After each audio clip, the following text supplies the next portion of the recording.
Hello there. Good evening, everybody. I want to welcome you here to Prog Monster.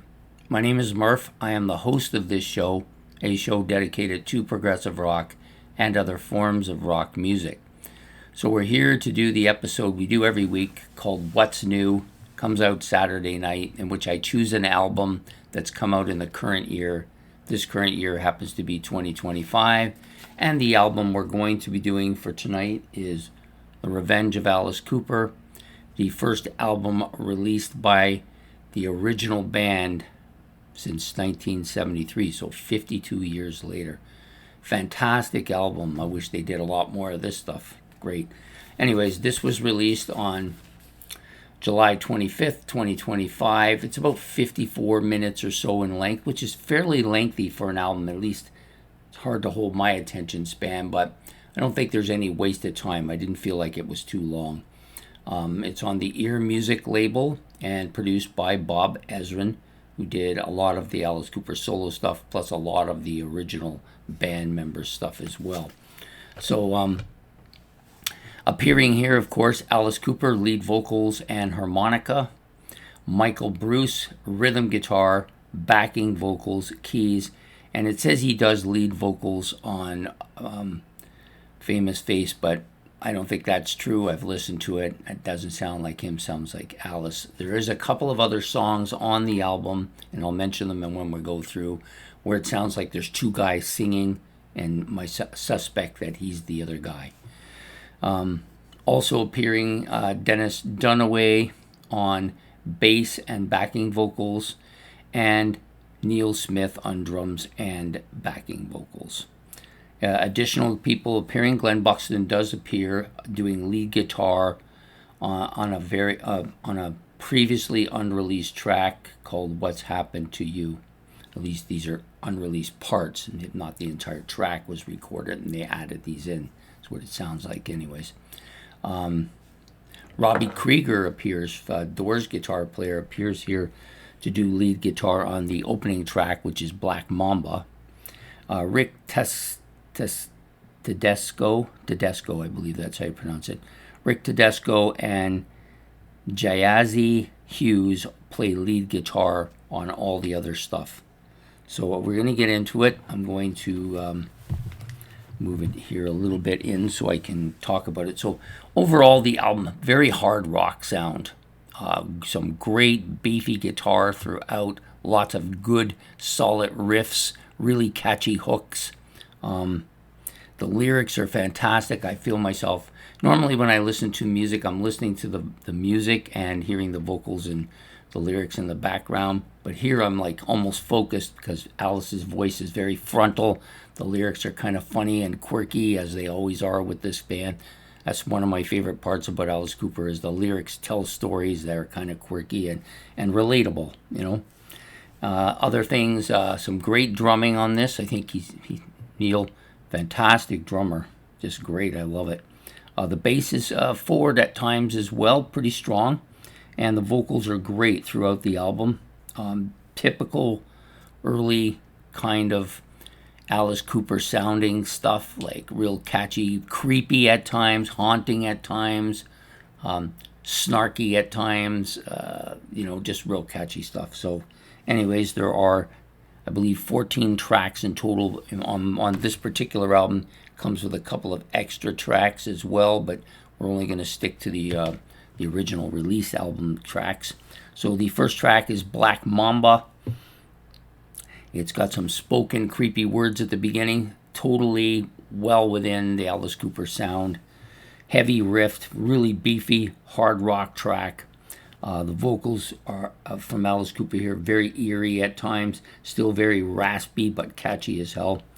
And the lyrics are typical Alice Cooper lyrics, kind of creepy, kind of telling a story, almost monsterish, you know.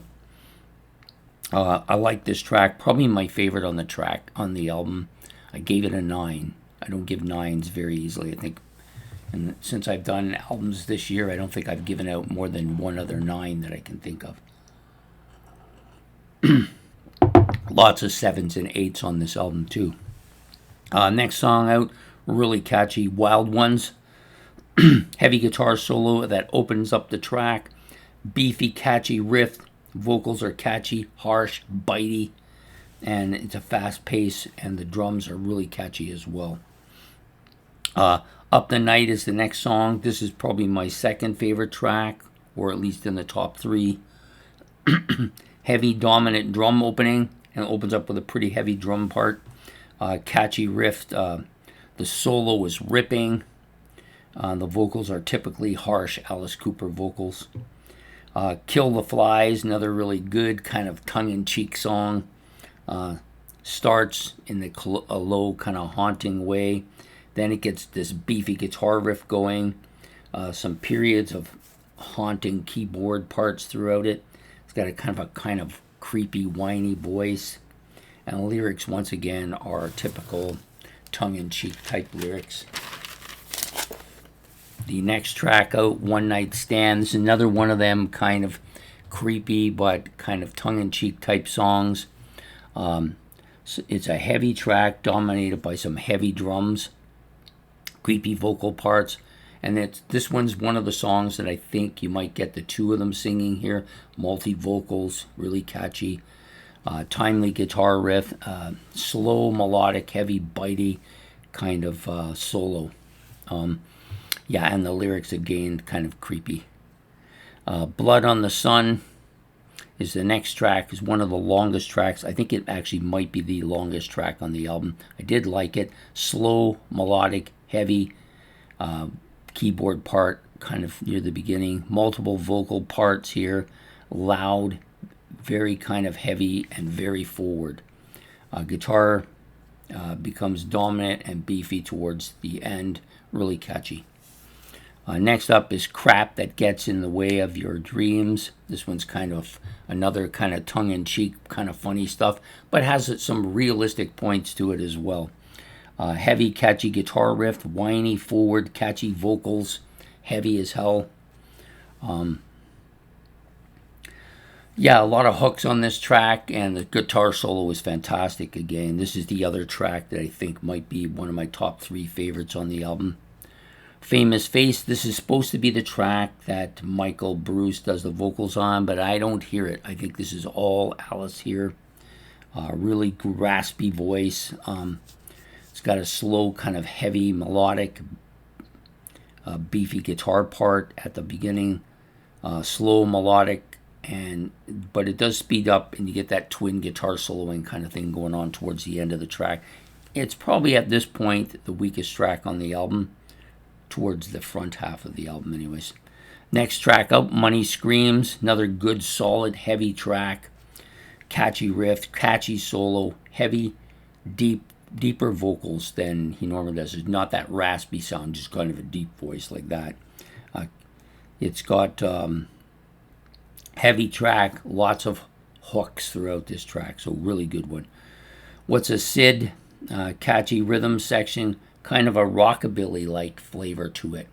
This is the first one on the album that's not really a hard rock song. Most of the rest of the album before this is all hard rock variations. This one's more of a rockabilly track. It is heavy, but it does have that rockabilly feel to it. And the vocals are clear and strong here, not so much raspiness. Intergalactic Vagabond Blues is the next track. It's just another one of those tongue-in-cheek catchy things. It's kind of an up-tempo bluesy track. This is the first one of that type on the album as well. Vocals are clear, very frontal, catchy. There's some harmonica on here that really lends to that bluesy feel to the track. Next up, I think probably the weakest track on the album, What Happened to You. I didn't really care much for this one, even though I love the Glenn Buxton solo parts on here. This is they're kind of distorted. They're really good. This is the only song he appears on. They've taken solos that he's done in the past and put them on this song. It's kind of a fast-paced rock and roll-like track, so like it's got a bit of a 50-ish flavor to it, 1950-ish flavor to it, and the vocals are raspy at point, which is what's happening with mine right now. Next track, I Ain't Done Wrong. This is A little bit better than the previous track. It's got a kind of a whiny, heavy guitar part to it, riff. Drums kind of supportive to that, so lots of fills parts here. Raspy, kind of 1950-ish style vocals again. And a nice catchy drum fill here. And then the final track on the album, See You on the Other Side, starts out kind of distorted, almost a slide guitar-like sound to it. It's not a slide guitar, but they're kind of imitating that sound a little bit. Nice riff. Vocals are clear, raspy, beefy. It's a bit of a slow and melodic track, though. It's not as fast-paced as some of the other stuff on the album. And again, beefs up and gets heavier towards the back half of this track. This is another track, got a little bit of that 50-ish kind of style going on here, too. I think the last three are kind of within that realm. Anyways, that's the album, Revenge of Alice Cooper. Great album. This album is a serious contender now for the best album of the year for me. I wasn't really expecting this at all. I've listened to quite a bit of Alice Cooper. Some of it's really good, but this just totally blew me by surprise at how heavy it is, how great and catchy the riffs are, and the songs are memorable. I remember them all. There's a lot of really good ones here. The lyrics are quirky, the way I like them from Alice Cooper. Yeah, just if you love that early Alice Cooper stuff, you're going to love this album. Fantastic. It's a must-own if you're an Alice Cooper fan. And if you're new to Alice Cooper, this was a good starting point.